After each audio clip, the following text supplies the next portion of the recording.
start recording. This data will exist forever. This is going to be interesting. Yeah. Right. Did you know that 80% of kids are diagnosed with anxiety disorders and 60% are diagnosed with depression that are not getting any treatment? Imagine if children of all ages could meditate at the ages between 4 and 18 and become masters of their own emotional health. After UCLA's medical mindful awareness research, they introduced meditation programs to preschoolers, and researchers found that mindfulness increased for children's memory as well as their ability to plan and to organize. The gift of empowering children to be, to allow to bring in patience, kindness, acceptance, and generosity to follow them for the rest of their lives. Children sometimes have negative environments and they do not have an outlet for help. They need help to control their emotions, release negative behaviors, and maintain concentration. There has been horrible things happening in our schools today with young people. And it's been known that these people suffer with mental illnesses and depression. In these instances, children have been screaming mentally for an outlet. Students are acting out violently against teachers. Their emotions are out of control and they're filled with anger and rage. When students act out, they are pointing the fingers at teachers and the schools and holding them responsible for these problems. And it's difficult for teachers to teach students that have a lack of concentration. Imagine an ambiance of a learning environment that everyone is calm and breathing properly. This allows the teacher to penetrate these young minds and to be able to teach. The atmosphere will be conducive to learning.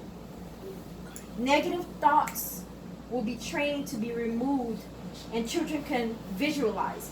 They can visualize becoming someone powerful and being able to believe that they can do and be anything they want to be and do anything they want to do.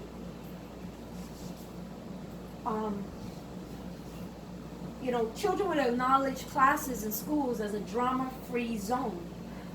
It would become encouraging and a positive surrounding. I believe bullying will also be reduced. A way to incorporate will be like in the first 15 to 30 minutes while children are in elementary school, to let them begin their day off with meditations. As they progress into middle schools, allow it to be their homeroom. Allow it to be part of their curriculum as they start their day, to be able to know how to get centered and be able to get into their minds. And for high school, I believe it should be one part of their classes. Being able to empower young people to be able to become their own life coach will be important for their life. To them to be able to control their emotions and be able to control their thoughts.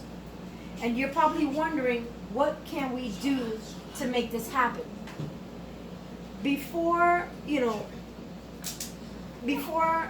active and boisterous to the school, you could be able to send an email out to a teacher and probably make a suggestion that this should be part of your child's curriculum.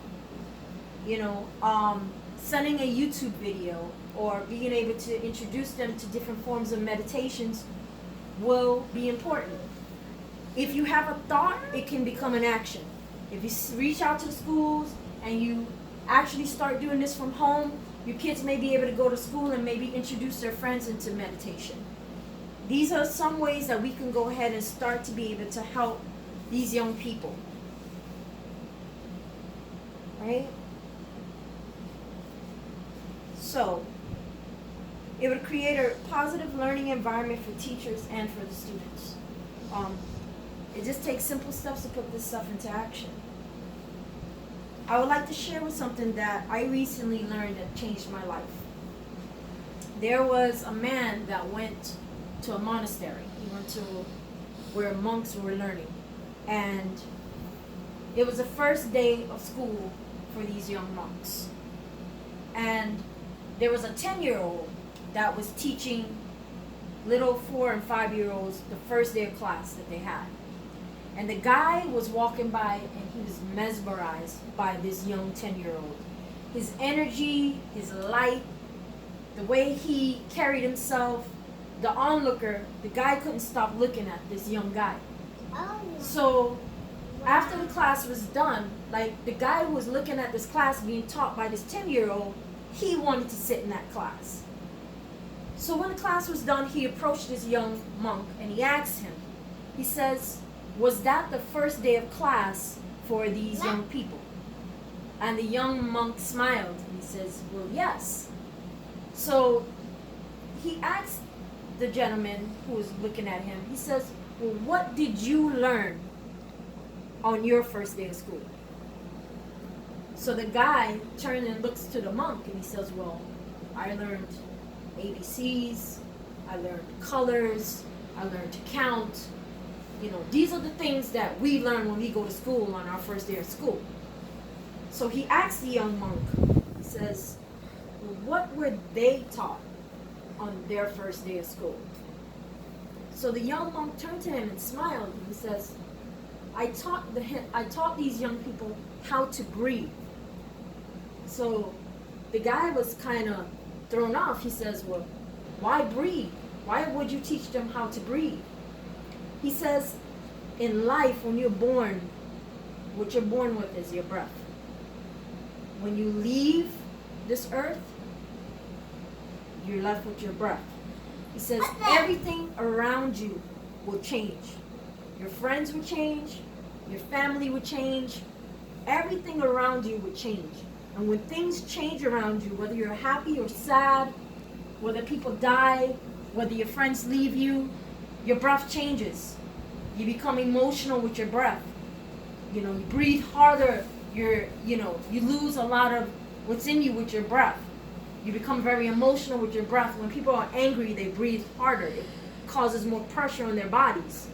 He says, when you learn to master how to breathe, you learn to navigate your entire life. You learn to become a master of your body, of how to deal with what stays with you and what leaves you. You'll be able to have a balance throughout your entire life just by you knowing how to control your breathing. Right?